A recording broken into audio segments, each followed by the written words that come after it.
नमस्कार मित्रों। तो आज हम यहाँ पे एक कहानी की बात करेंगे और इस कहानी में हम एक सोने की चिड़िया की बात करेंगे। तो आप उसे अंत तक जरूर सुने। एक बार ढोलकपुर जंगल में कुकू कोयल बहुत ही मीठा गाना गा रही थी। मैं हूँ कुकू कोयल, गाती हूँ सुंदर मीठा मीठा गाना, तुम सभी सुनकर आ जाना आ जाना आ जाना। उसकी आवाज़ दूर दूर तक सबको सुनाई दे रही थी। तभी उसकी आवाज़ सुनकर एक जादूगर वहाँ आ जाता है और उसे कहता है, वाह कुकू कोयल, तुम्हारी आवाज़ तो बहुत ही मीठी है, बिल्कुल खरा सोना है। तभी जादूगर आब्राकाडाब्रा बोलता है और कुकू कोयल से कहता है, तुम अब से जब भी गाना गाओगी और गाते समय अगर तुम्हारे मुंह से एक भी बूंद पानी की नीचे गिर गई तो वह बूंद सोने में बदल जाएगी।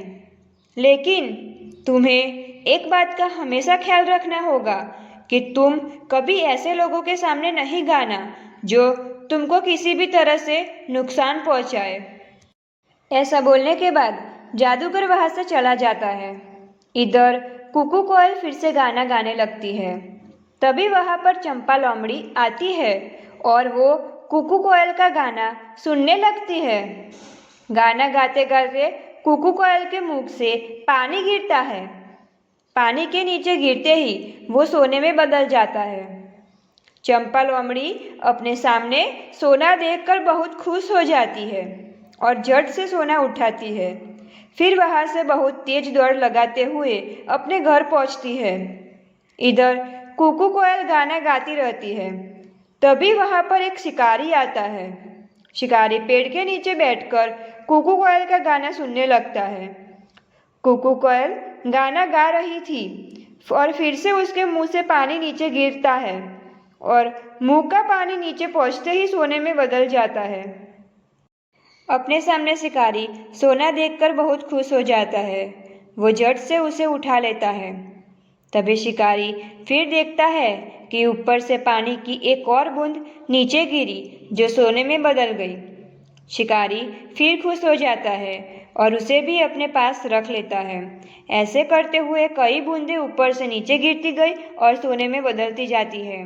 शिकारी मन में सोचता है कि शायद आसमान से सोने की बारिश हो रही है और ये सोचते सोचते एक एक करके सोना उठाता जाता है।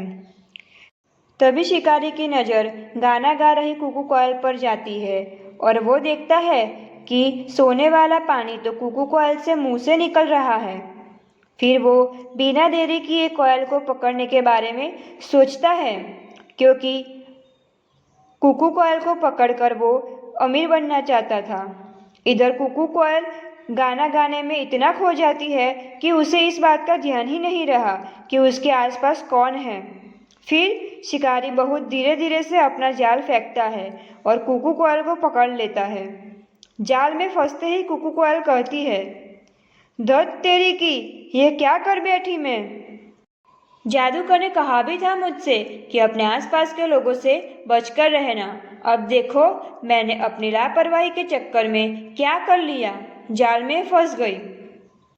इधर कुकू कोयल को ले जाते हुए शिकारी अपने मन में सोचता है कि क्यों न इस कुकू कोयल को राजा को ही दे आऊं। अगर राजा को दे दिया तो राजा इसके बदले मुझे राजमहल में रहने देगी, फिर पूरी जिंदगी मेरी आराम से बीतेगी।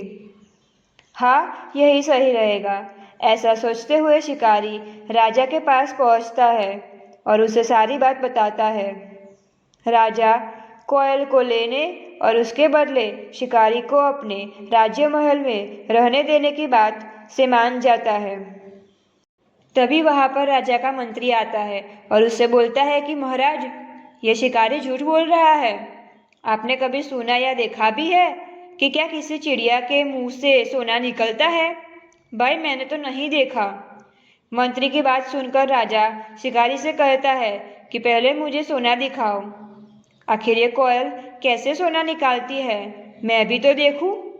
राजा की बात सुनकर शिकारी कोयल से गाना गाने को कहता है, लेकिन कोयल तो इस बार कोई गलती नहीं करना चाहती थी, इसीलिए तो वो अपना मुंह ही नहीं खोलती।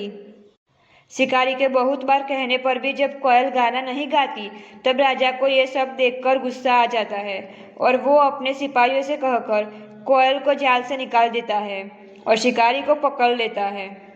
जाल से निकलते ही कोयल गाना गाना शुरू करती है।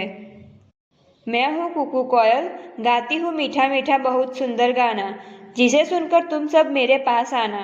और तभी उसके मुंह से फिर से पानी नीचे गिरता है और सोने में बदल जाता है। राजा ये सब देखता ही रह जाता है और अपने सिपाहियों से कोयल को पकड़ने के लिए कहता है। लेकिन इस बार कुकू कोयल पहले जैसे कोई भी गलती नहीं करती है और वहां से उड़ती हुई सीधे ढोलकपुर जंगल में पहुंचती है। इस कहानी से हमें यह सीख मिलती है कि कभी भी अपने बड़ों की बात टालनी नहीं चाहिए, हमेशा अपनी बड़ों की बात माननी चाहिए और हमेशा सतर्क भी रहना चाहिए। और ऐसे ही वीडियो देखने के लिए हमारी चैनल को लाइक, शेयर और सब्सक्राइब कीजिए।